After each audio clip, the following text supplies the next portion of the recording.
العارف بالله عبد الله بن محسن العطاس نفع الله به عن معنى قولهم وقوفك بين يدي ولي لله تعالى حي أو ميت خير من أن تتقطع في العبادة إربا إربا. Dan ditanya Sayyiduna al-Imam al-Arif billah Abdullah bin Muhsin al-Attas nafa'allahu bih, semoga Allah berikan kemanfaatan kepada kita dengan berkat beliau. An makna qaulihim, tentang makna perkataan mereka, yaitu perkataan yang dimaksud wuqufuka baina yaday waliyin lillahi ta'ala hayyin aw mayyitin, berhentinya kamu di hadapan seorang walinya Allah Ta'ala, baik ia wali itu masih hidup ataupun sudah meninggal dunia, khairun, itu lebih baik, min an tataqatta'a, daripada kamu terpotong-potong, fil ibadati, di dalam beribadah, irban irban, sepotong demi sepotong. Apa maksud perkataan itu? Ditanya Al-Habib Abdullah bin Muhsin Al-Attas, faqala radhiyallahu anhu, maka berkata radhiyallahu anhu menjawab, hadzal fadlu, keutamaan ini, la yahsulu, tidak akan ada, illa, kecuali, in waqafa, jika ia berhenti, baina yadayil waliyyi, di hadapan wali itu, wa huwa ya'lamu, sedangkan ia tahu, annahu waliyun lillahi, bahwasanya orang itu adalah betul-betul walinya Allah. Kalau seseorang duduk di hadapan wali tapi dia tidak tahu kalau itu adalah wali, tidak ada gunanya, tidak ada manfaatnya. Jadi yang dimaksud duduk di hadapan wali, berhenti atau berdiri di hadapan mereka, itu lebih baik daripada kamu beribadah sehingga tubuhmu terpotong-potong, sepotong demi sepotong. Itu maksudnya kalau kamu tahu orang yang kamu hadapi ini adalah wali, orang yang kamu sekarang sedang berhadapan dengannya adalah walinya Allah. Jika kamu tidak tahu, ya sia-sia. Bagaimana kita bisa menilai dan tahu bahwa orang yang di hadapan kita itu adalah walinya Allah? Bi an yutli'ahullah, dengan bahwa Allah akan menelaahkan kepadanya. Maksudnya memperlihatkan kepadanya ala wilayatih, atas kewaliannya orang itu. Faqila lahu, lalu dikatakan kepada beliau, hadza muskil, ini rumit. Bagaimana kita bisa tahu dan sadar bahwa orang yang di hadapan kita itu adalah wali, sehingga kita mendapat fadilat duduk di depannya? Kata Al-Habib Abdullah bin Muhsin Al-Attas, nanti Allah akan memperlihatkannya ke dalam hati kamu bahwa ini adalah wali. Lalu ada yang berkata, hadza muskil, ini rumit, ini masalah, sulit. Gimana kita bisa tahu? Kata beliau, faqala radhiyallahu anhu, maka beliau Al-Habib Abdullah bin Muhsin Al-Attas radhiyallahu anhu berkata, laisa bimuskilin, itu tidaklah rumit. Itu bukanlah suatu persoalan yang sulit, bukan muskilah. Ama kana Abu Bakrin As-Siddiq radhiyallahu anhu mathalan, wa Abu Lahabin jalasa ma'an nabiyyi sallallahu alaihi wasallam wa akala ma'ahu. Amakana, tidakkah adalah Abu Bakar As-Siddiq radhiyallahu anhu umpamanya, wa Abu Lahab, dan Abu Lahab, jalasa, kedua-duanya, Sayyidina Abu Bakar dan Abu Lahab, dua-duanya duduk ma'an nabiyyi sallallahu alaihi wasallam, bersama Nabi sallallahu alaihi wasallam. Wa akala, dan kedua-duanya makan, ma'ahu, bersamanya, bersama Nabi sallallahu alaihi wasallam. Bukankah begitu? Kata Habib Abdullah bin Muhsin. Lakin, tetapi Abu Bakrin jalasa ma'ahu, Abu Bakar duduk bersama Nabi, wa huwa ya'lamu annahu nabiyullah wa rasuluhu ilma haqiqatin, sedangkan Abu Bakar tahu bahwasanya Nabi Muhammad itu adalah memang nabinya Allah dan utusannya. Ilma haqiqatin, mengetahui Sayyidina Abu Bakar dengan pengetahuan yang sebenarnya. Fahasala lahu ma hasala, maka ada baginya apa yang telah ada. Maka hasillah apa yang dihasilkan oleh Sayyidina Abu Bakar, hatta sara, sehingga beliau menjadi afdalan nas, paling afdalnya manusia, paling mulianya manusia setelah Nabi Muhammad sallallahu alaihi wa ala alihi wasallam. Wa Abu Lahabin, dan Abu Lahab, jalasa ma'ahu, duduk juga bersama Nabi. Apalagi Abu Lahab saudara Abdullah, ayah Nabi, paman Nabi itu, saudaranya Abdullah, ayah Nabi. Bukan Abu Jahal ya. Kalau Abu Jahal bukan paman Nabi. Abu Jahal keluarga jauh. Dia bukan dari Bani Abdul Muttalib, dia dari Bani Abdi Syams. Banyak orang keliru, Abu Jahal marina Nabi. Bukan, Abu Jahal keluarga jauh. Memang dia Quraisy juga. Abu Lahab itu yang betul-betul marina Nabi, pamannya Nabi, karena saudara Abdullah, ayah Nabi. Nah, Abu Lahab jalasa ma'ahu, juga duduk bersama Nabi. Walakin, akan tetapi, la ya'lamu, dia tidak tahu, annahu nabiyyun, bahwasanya Nabi Muhammad itu adalah nabi, wa rasulun, dan rasul. Dia tidak tahu.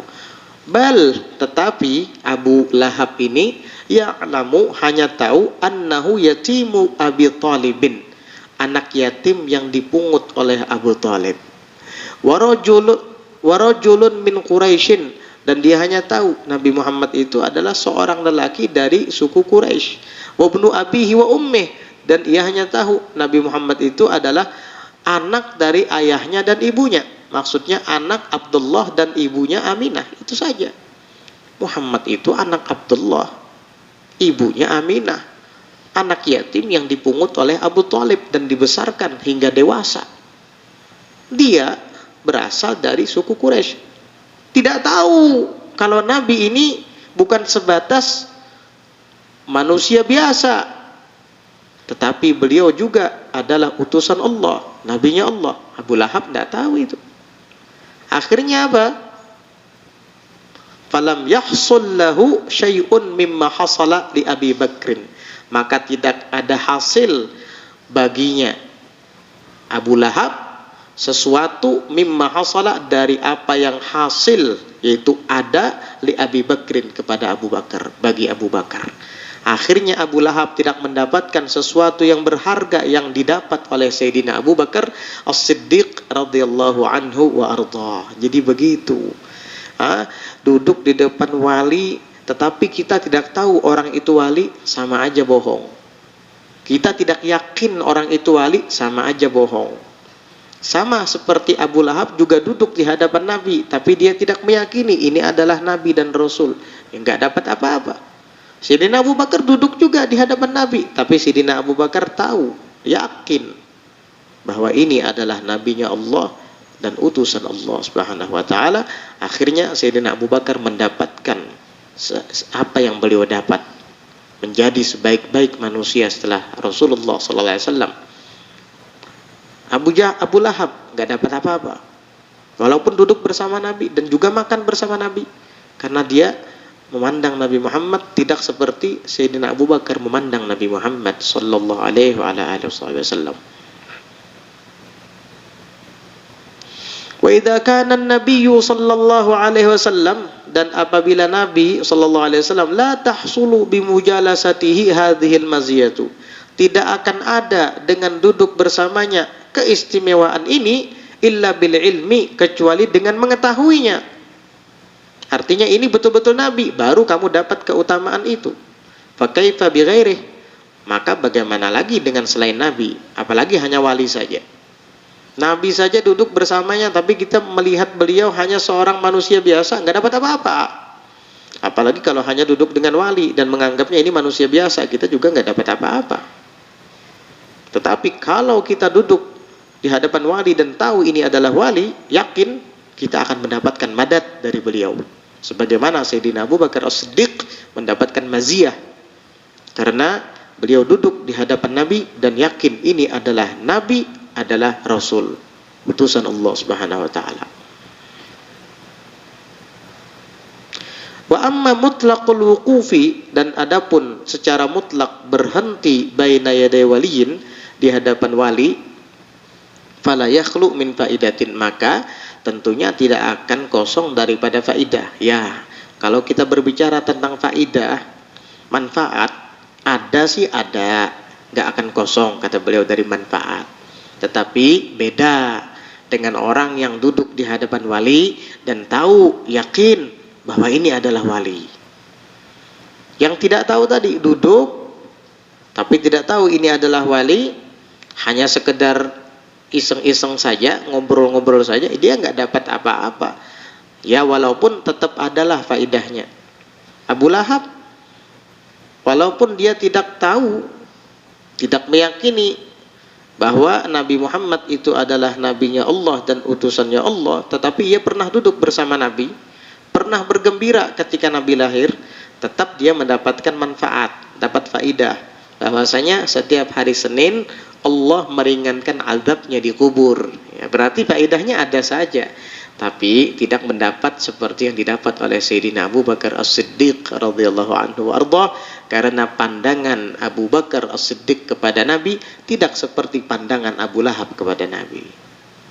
Jadi itu penting sekali. Kalau hanya duduk dan menganggap, wah ini manusia biasa, sama seperti saya, kamu gak dapat apa-apa. Siap, wali apa ini? Kamu gak dapat apa-apa. Karena menganggapnya orang biasa. Oh, kalau ulun lawan sidin itu biasa aja sudah. Kayak kawan bang. Oh, kamu anggap teman. Sudah, kamu gak dapat apa-apa. Pantes, setahun, 2 tahun, 3 tahun, puluhan tahun bergaul gak dapat apa-apa. Ternyata kamu menganggap dia hanya sebatas teman. Bukan gurumu, bukan seorang wali, kekasih Allah Subhanahu wa ta'ala. Ya, kamu gak dapat apa-apa kalau kayak gitu. Yaitu Abu Lahab mengatakan, apa itu cuma anak yang dipungut oleh Abu Thalib, anak yatim. Muhammad itu anaknya Abdullah, saudara saya itu Abdullah, anaknya Aminah, dari Quraisy, kayak saya juga dari suku Quraisy. Anak yatim itu, kecil-kecil, abahnya masih dalam perut, ayahnya meninggal.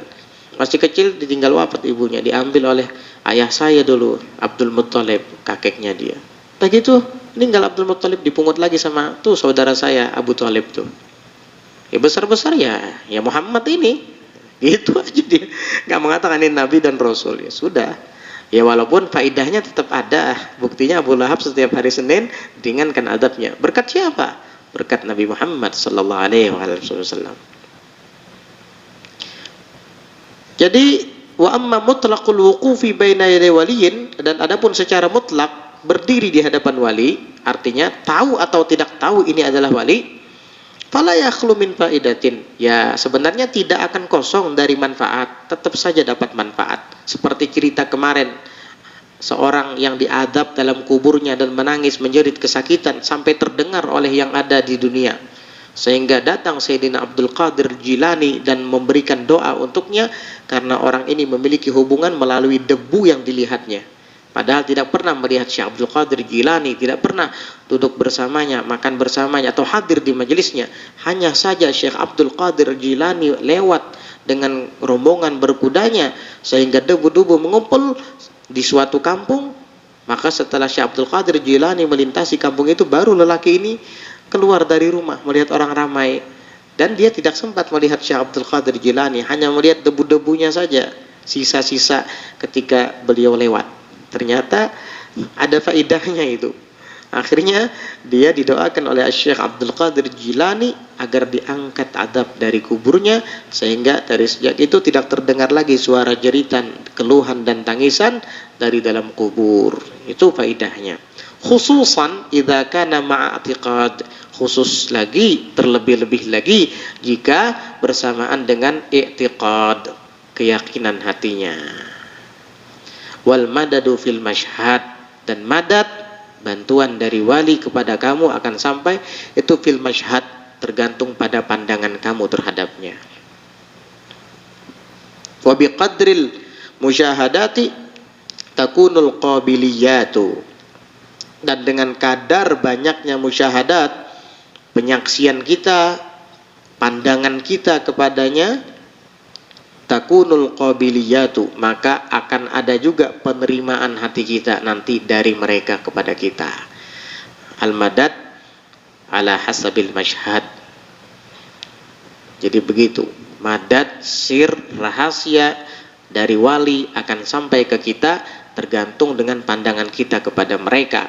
Kalau kita memandang dengan pandangan yakin, ini adalah wali, kita memandang dengan ta'zim, penuh hormat, kuat, maka madad dari mereka akan mengalir kepada kita dengan kuat pula.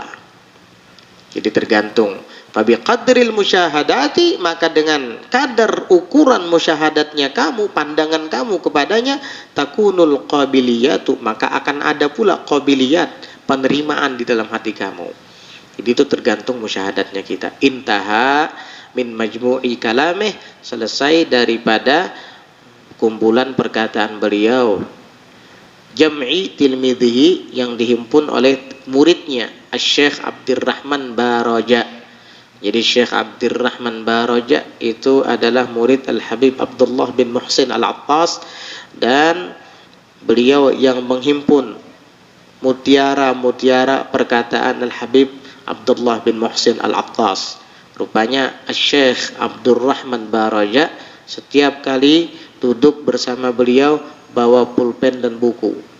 Karena wali-wali itu terkadang mendapat ilham dari Allah mengucapkan kalimat-kalimat yang mungkin tidak pernah kita dengar sebelumnya dari si fulan atau si fulan, bahkan tidak pernah kita baca di kitab-kitab sebelumnya, melainkan itu murni ilham dari Allah, dan itu berganti-ganti tergantung waktu dan sofak yang ada di hati beliau. Nah, di saat itulah murid-murid terdahulu ketika mendengar gurunya mengucapkan kata-kata mutiara, dia ambil pulpen dan dia catat di bukunya. Padahal zaman dahulu itu pulpen gak kayak sekarang, kita bawa kemana-mana bisa praktis. Dulu itu pulpen itu pakai dawat. Dawat itu tempat tinta.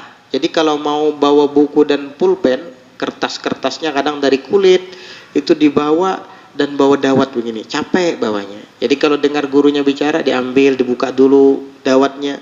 Kalau kering dibasahi dulu, diaduk sampai kental sama air, baru nanti diambil ujung kayu yang diruncingkan atau bulu ayam, dicelup, nanti dicatat. Tapi orang dahulu semangatnya luar biasa. Kalau kita kan sekarang pulpen tinggal ambil, buka, catat, buku tinggal buka, bawa kemana-mana bisa. Orang dulu enggak, walaupun sulit seperti itu, serba manual, tidak instan seperti sekarang, tapi semangatnya luar biasa. Dicatat, hari ini tanggal sekian guru saya mengatakan kalimat ini, dicatat. Dicatat. Murid-murid Habib Umar bin Hafidh sampai sekarang ini banyak yang seperti itu. Apalagi sekarang sudah zaman instan, pulpen mudah dibawa, buku mudah dibawa. Makanya majmu' kalamnya Habib Umar itu banyak. Ada yang diberi nama dengan Taujihun Nabi fi Mardati Bari. Ada lagi Syuhudul Manafi', itu perjalanan haji Habib Umar, dibukukan oleh murid beliau Al-Habib Muhammad bin Abdurrahman As-Saggaf. Itu setebal ini, sama kayak gini kurang lebih tebalnya. Selama haji aja itu. Karena hari-hari Habib Umar itu membicarakan kalimat-kalimat yang tidak pernah didengar di sebelum-sebelumnya. Dicatat, catat. Sampai jadi kitab, diberi nama Syuhudul Manafi'. Ada tuh di rumah. Taujihun Nabi fi talibi mardati bari. Ada lagi, apa lagi? Banyak. Ada juga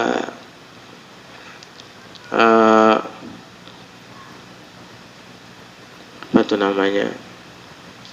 Taujihatut Tullab. Itu juga hasil himpunan dari perkataan Habib Umar, dicatat, dibukukan. Ada lagi khutbah-khutbah Jumat beliau, namanya Faidul Imdad fi khutabil Jum'ati wal Istisqa wal A'yad. 2 jilid itu. Itu bukan tulisan beliaunya, tapi kalimat-kalimat yang beliau ucapkan didengar murid-muridnya, dicatat dan dibukukan. Belum yang tulisan tangan beliau sendiri. Ada lagi yang tulisan tangan beliau sendiri. Mamlakatul Qulub wal A'dha. Ada lagi Qabsun Nuril Mubin min Ihya Ulumiddin. Terus masih banyak. Nah, murid-murid terdahulu begitu. Sampai sekarang pun masih ada yang kreatif seperti itu. Setiap kali gurunya mengucapkan kalimat-kalimat, dicatat sampai jadi buku. Nah, ini diantaranya adalah Syekh Abdurrahman Baraja menulis perkataan yang disampaikan oleh gurunya Al-Habib Abdullah bin Muhsin Al-Attas, lalu dibukukan. Jadilah satu lampiran buku, satu eksemplar buku, dan diberi nama Majmu' Kalam Al-Habib Abdullah bin Muhsin Al-Attas. Himpunan, kumpulan, ensiklopedia perkataan Al-Habib Abdullah bin Muhsin Al-Attas. Jadi begitu. Waqala Syekhul Imam Abdullah bin Alawi Al-Haddad radhiyallahu anhu wa nafa'ana bih. Dan berkata Al-Imam Abdullah bin Alawi Al-Haddad radhiyallahu anhu wa nafa'ana bih. Kata Al-Habib Abdullah Al-Haddad, ma tadhharu barakatus salihi, tidak nampak keberkahan-keberkahan orang soleh, ala man sahibahu, atas orang yang bersahabat dengannya, illa ba'da mautih, kecuali setelah meninggalnya dia. Kenapa? Karena waktu beliau masih hidup, kita bersahabat dan berteman dengan Sidin, kita tidak merasa keberkahan itu. Karena beliaunya masih hidup. Nanti kalau sudah meninggal baru merasa keberkahan itu timbul muncul pada kita. Kita nggak merasa kalau sekarang ini dingin. Kenapa? Karena kipas angin tuh puter-puter. Mana ada yang memperhatikan kipas angin dari tadi? Nggak ada. Tapi dingin aja. Coba mati kipas angin tuh. Mau ada gini-gini berataan. Nanti kalau sudah mati baru sadar ya. Oh, ternyata kipas angin ini yang buat saya dingin selama ini. Orang soleh kadang begitu. Saya bersahabat dengan beliau kok nggak ngerasa apa-apa. Belum. Nanti kalau sudah meninggal beliau baru kamu tahu. Jadi begitu. Busia ulun nang berdahulu meninggal, gak apa-apa. Kamu tahu juga, nanti di barzah kamu akan tahu. Nanti di barzah kamu akan tahu bagaimana makom beliau di sana.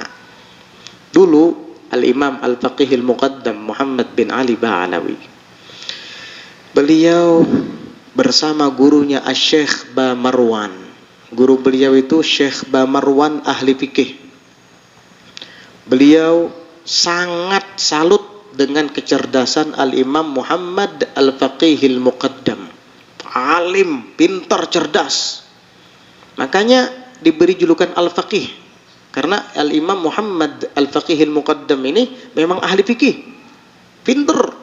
Al-Muqaddam yang terkemuka di kalangan orang-orang yang ada di zamannya. Maka syekh beliau, Syekh Ba Marwan mengatakan, saya berharap agar engkau wahai faqih Al-Muqaddam akan menjadi seperti Abu Furok atau lebih. Abu Furok itu orang yang ahli fikih dan alim. Saya berharap engkau nanti akan menjadi seperti Abu Furok atau lebih wahai Faqihil Muqaddam. Ternyata Al-Imam Al-Faqihil Muqaddam Muhammad bin Ali Ba'alawi setelah menjadi ulama besar, ahli fikih, kuat dalam ilmu syariat, malah terjun dan berpindah haluan ke dunia tasawuf. Beliau lebih cenderung kepada tazkiyatun nufus, membersihkan jiwa, hati, dan batin. Maka gurunya Syekh Ba Marwan menyayangkan itu. Akhirnya gurunya kesal begitu.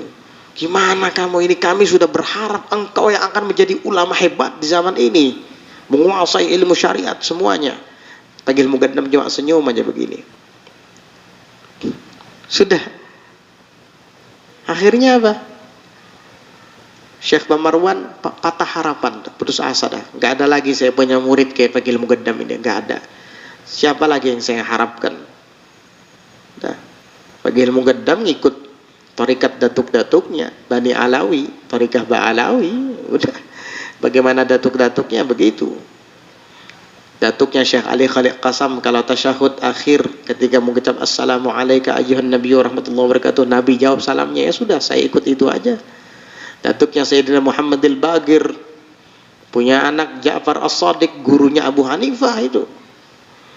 Datuk-datuk saya orang-orang besar, mereka lebih cenderung kepada tasawuf. Udah saya ikut datuk-datuk saya saja, Tariqat Alawiyah.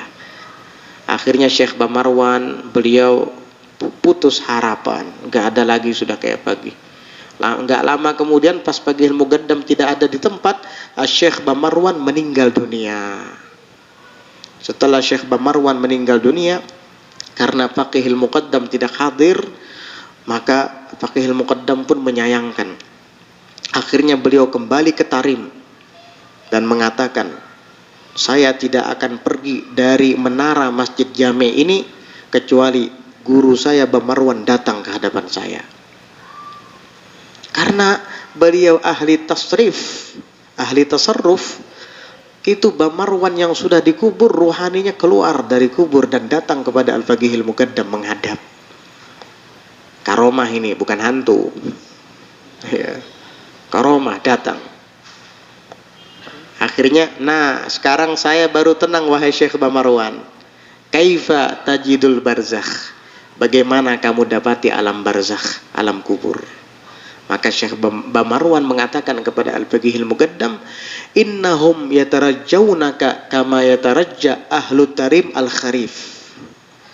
Sesungguhnya mereka penduduk barzakh itu, wahai Faqih, mengharap-harapkan dan menanti-nantikan kedatanganmu kepada mereka, sebagaimana orang-orang Tarim, orang-orang Hadramut menanti-nantikan datangnya musim kharif, musim lembab, musim panas lembab, karena di musim itu kurma akan berbuah. Ibarat kita di sini sebagaimana orang-orang yang sedang gersang karena kemarau menanti-nantikan turunnya hujan, begitu.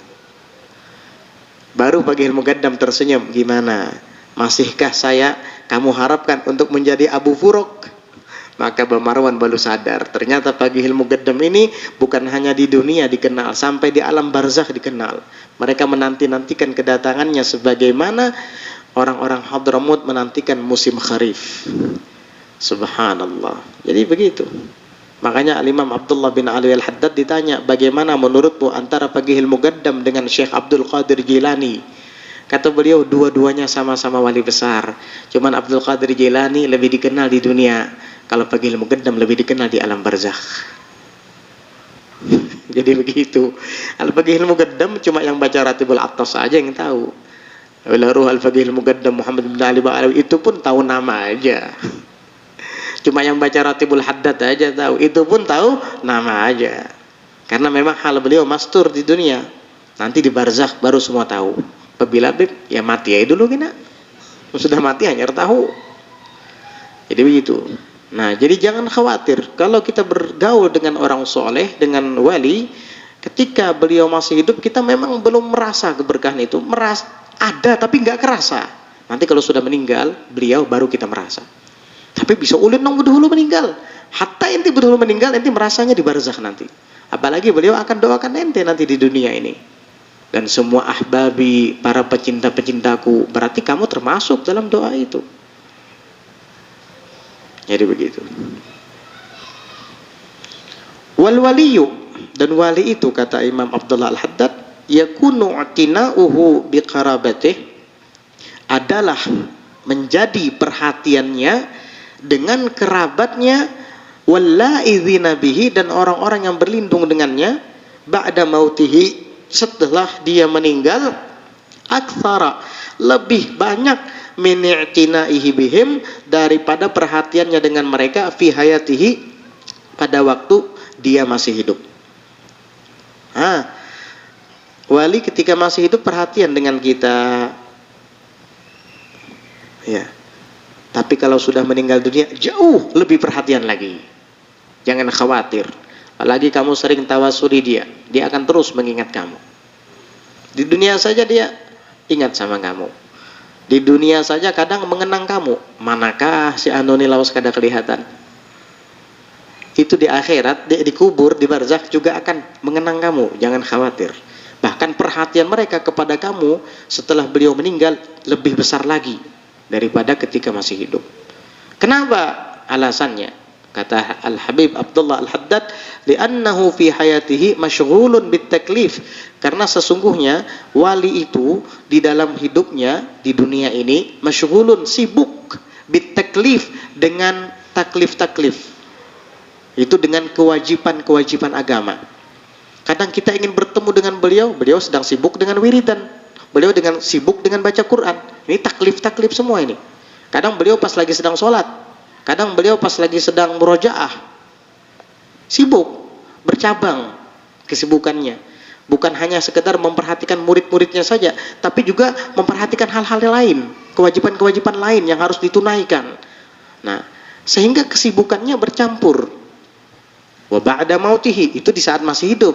Wa ba'da mautihi, dan setelah meninggalnya beliau, tarahallahu anhul a'ba'a, maka Allah Subhanahu wa taala letakkan dari mereka al-a'ba'a, segala beban-beban waktu di dunia dulu, sehingga mereka sekarang sudah leluasa.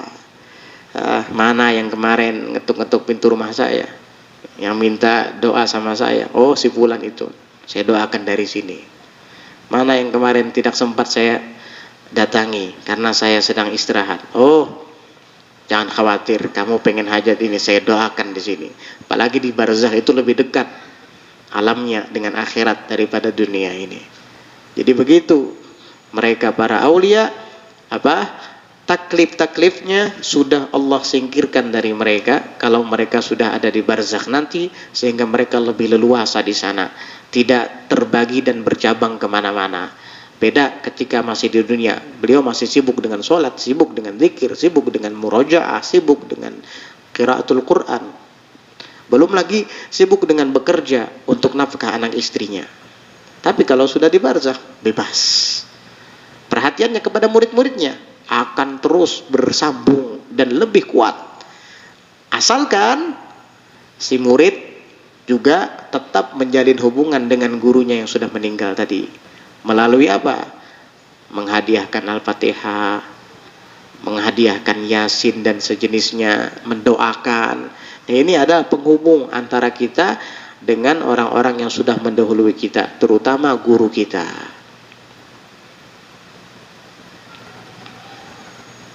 Wasu'ila Syekh Ahmad bin Uqbah Al-Hadrami.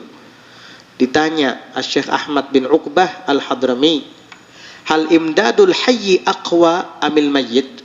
Apakah madat orang yang hidup itu lebih kuat ataukah madat orang yang sudah meninggal? Maksudnya wali. Faqal, maka Syekh Ahmad bin Uqbah Al-Hadrami menjawab, bal imdadul mayyiti. Bahkan kata beliau, imdadul mayyit, yaitu madat dari mayyit, wali yang sudah meninggal, lebih kuat. Kenapa? Li'annahu, karena sesungguhnya wali itu fi bisatil haqq, berada di dalam hamparan al-haq, hamparan Allah yang maha benar.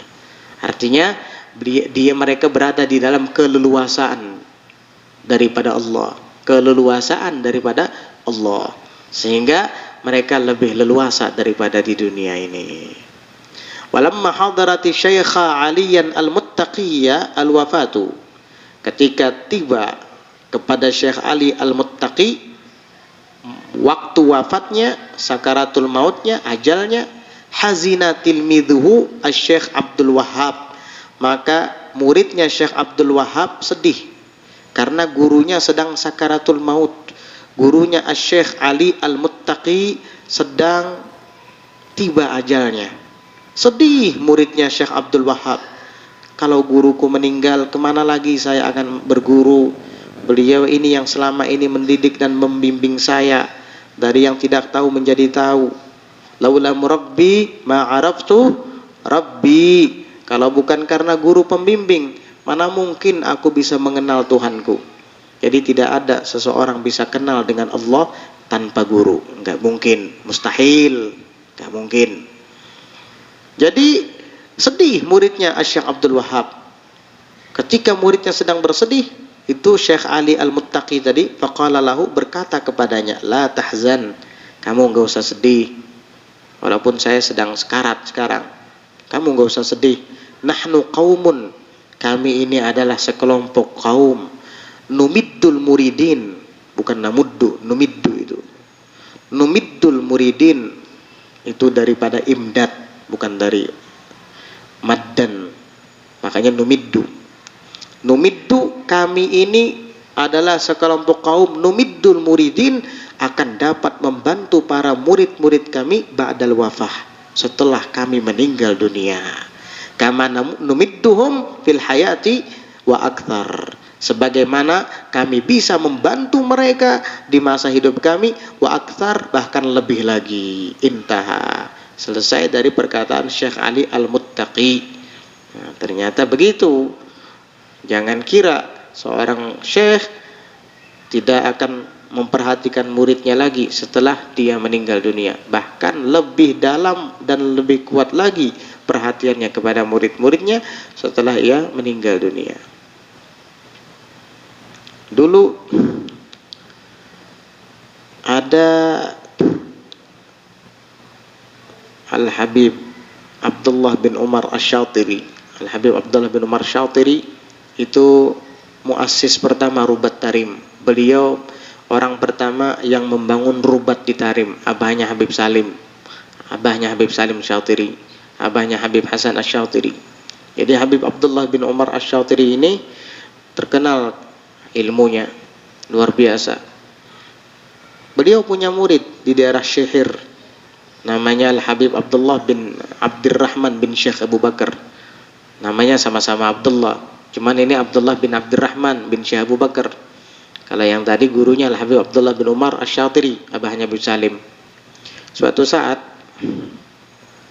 Al-Habib Abdullah yang ketika itu masih belajar dengan Habib Abdullah bin Umar Asy-Syatiri sedang duduk bersama teman-temannya akan memakan buah semangka, dan buah semangka itu dibelah.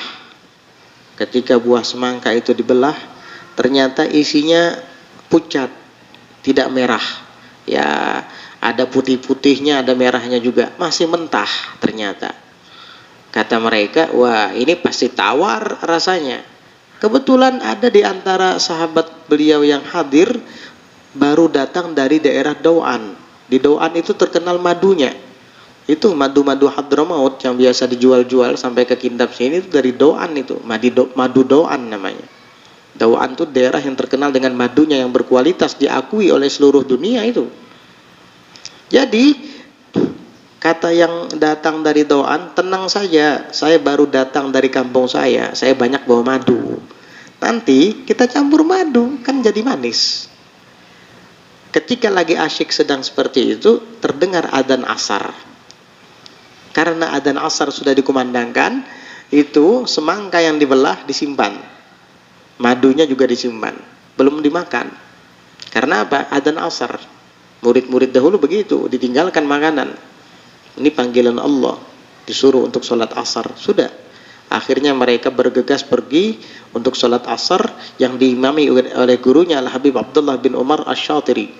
Setelah sholat asar seperti biasa, Al-Habib Abdullah bin Umar Asy-Syatiri mengadakan pelajaran rohah bersama murid-muridnya, pembacaan rohah. Rohah itu pelajaran yang dilaksanakan setelah sholat asar. Ketika itu Al-Habib Abdullah membahas tentang makanan-makanan yang berbahaya. Kata Habib Abdullah bin Umar Asy-Syatiri, wahai anak-anakku, hati-hati ya, di antara makanan yang berbahaya adalah mencampur semangka dengan madu. Semua menoleh ke kiri kanan, satu sama memandang, satu. Padahal nggak pernah cerita apa-apa sama beliau.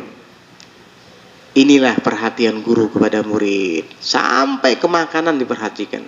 Ini Syekh Murabbi kalau kayak gini. Sampai kesehatan jasmani fisiknya murid diperhatikan.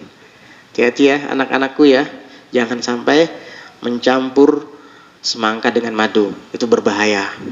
Semangka panas, madu panas, bahaya, betul itu. Oh, semua menoleh satu sama lain. Untung gak ada makan kita, cuman. Subhanallah, luar biasa. Itu masih hidup, apalagi sudah meninggal, lebih lagi perhatiannya. Faidah. Nuqila an sahibi kitab A'malit Tarikh, dikutip dari pengarang kitab A'malit Tarikh. Ada nama kitab A'malut Tarikh. Dikutip dari kitab itu, anna man kataba tarikha waliyin lillahi, bahwasanya orang yang menulis sejarah walinya Allah, waliyin lillah, walinya Allah Ta'ala, kana ma'ahu fil jannah, maka kelak dia akan bersamanya di surga. Itulah kenapa banyak manakib-manakib ditulis oleh murid-murid, karena mereka ingin bersama gurunya di surga. Ditulis manakibnya. Faman tala asmahu fit tarikh, dan barang siapa yang menelaahi namanya, nama wali tadi di dalam sejarah, di dalam buku sejarah yang ditulis oleh murid-muridnya itu, hubban lahu, karena cinta dengannya, ka'annama zarahu, maka seakan-akan ia menziarahinya. Ada nama kitab At-Tabaqatul Kubra karangan Asy-Syaikh Abdul Wahhab Asy-Sya'rani. Banyak di situ ditulis manakib-manakib para wali. Ada juga nama kitab Syarhul Ainiyah karangan Al-Imam Al-Habib Ahmad bin Zain Al-Habashi. Di dalam kitab Syarhul Ainiyah itu banyak ditulis sejarah para wali, manakib para wali. Sudah diterjemahkan itu ke bahasa Indonesia. Nggak tahu judul bahasa Indonesianya apa. Kalau bahasa Arabnya Syarhul Ainiyah. Tanya aja di toko-toko kitab mungkin tahu itu. Ada nggak terjemahan Syarhul Ainiyah gitu? Itu semua isinya manakib-manakib wali itu. Mulai dari sahabat, tabi'in sampai wali-wali. Ada lagi Syekh Yusuf bin Ismail An-Nabhani mengarang kitab Jami'u Karamatil Aulia. 2 jilid. Itu khusus berbicara tentang keramat aja itu. Keramat semua itu. 2 jilid bicara keramat semua. Itu khusus keramat. Kalau yang manakib ini lengkap. Ibadahnya ada, amaliyahnya ada, kemudian keramatnya juga ada. Begitu. Yang paling penting dalam baca manakib itu adalah ibadahnya wali itu yang paling penting. Keramatnya nomor 2. Jangan banyak-banyak baca keramat. Akhirnya kamu nanti mengkhayal punya keramat. Iya. Ayo sembahyang Jumat ke masjid. Kita Jumatan aja ikam di masjid. Aku sembahyang di Mekah. Kisah berkeramat juga. Kalau meranya wae. Ketuhukan baca buku keramat. Lalu rasa-rasa berkeramat juga. Naudzubillah. Hati-hati kayak gitu. Ya. Yang paling penting dalam manakib para wali itu adalah amal ibadahnya. Karena amal ibadah bisa kita tiru, bisa kita contoh. Kalau keramatnya tidak penting, penting juga, tapi ya nomor 2 lah itu.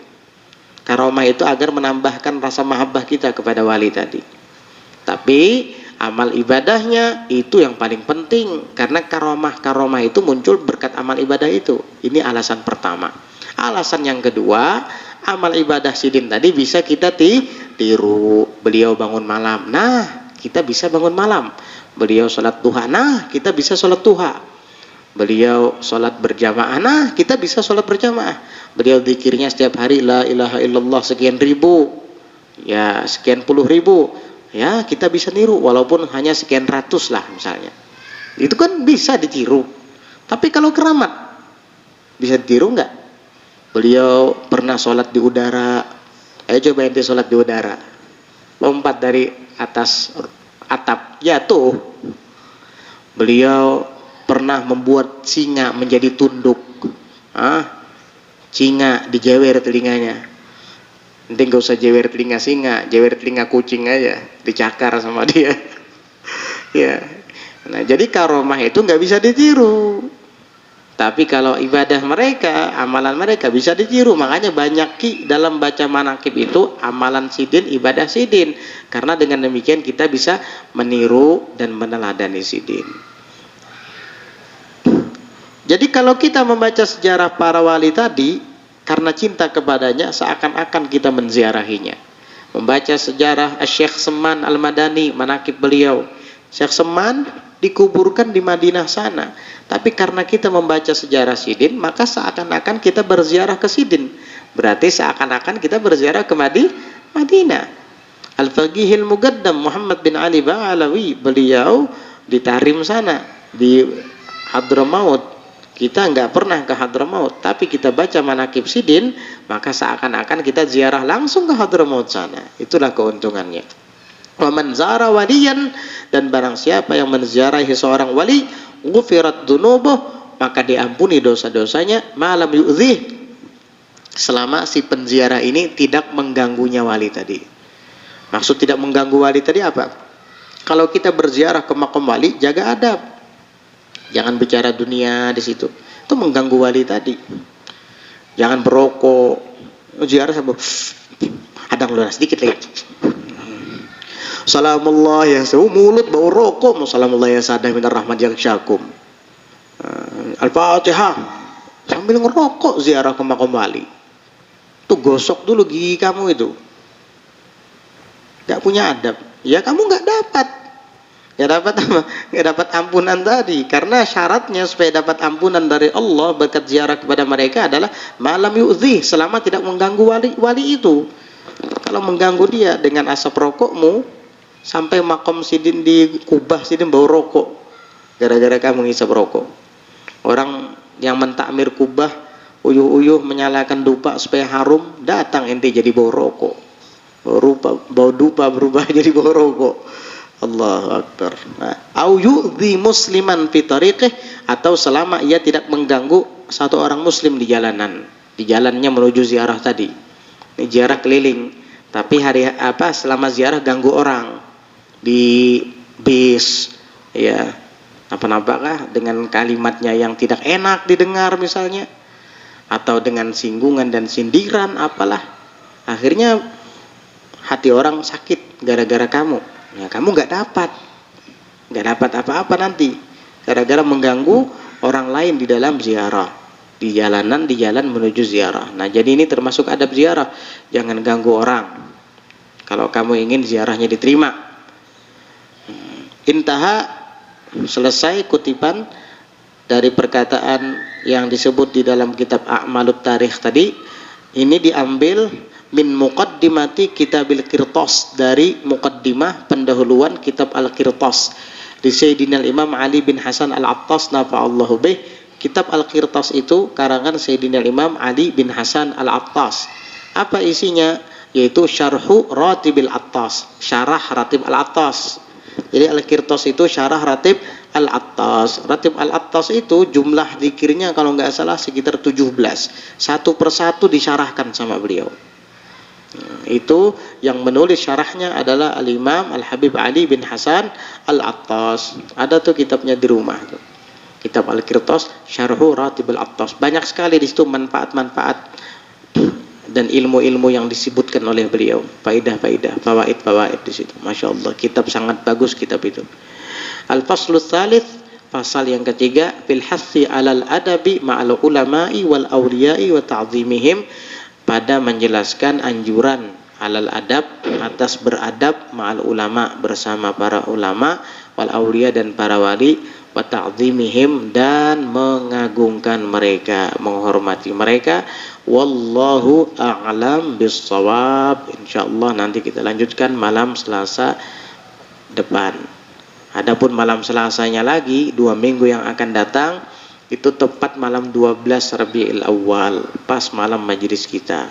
Itu malam lahirnya Nabi kita Muhammad sallallahu alaihi wasallam. Insyaallah kita sekalian langsung mengadakan peringatan Maulidur Rasul sallallahu alaihi wasallam di majelis taklim kita As-Safi ini. Itu sekitar 2 minggu lagi ya, 2 minggu lagi.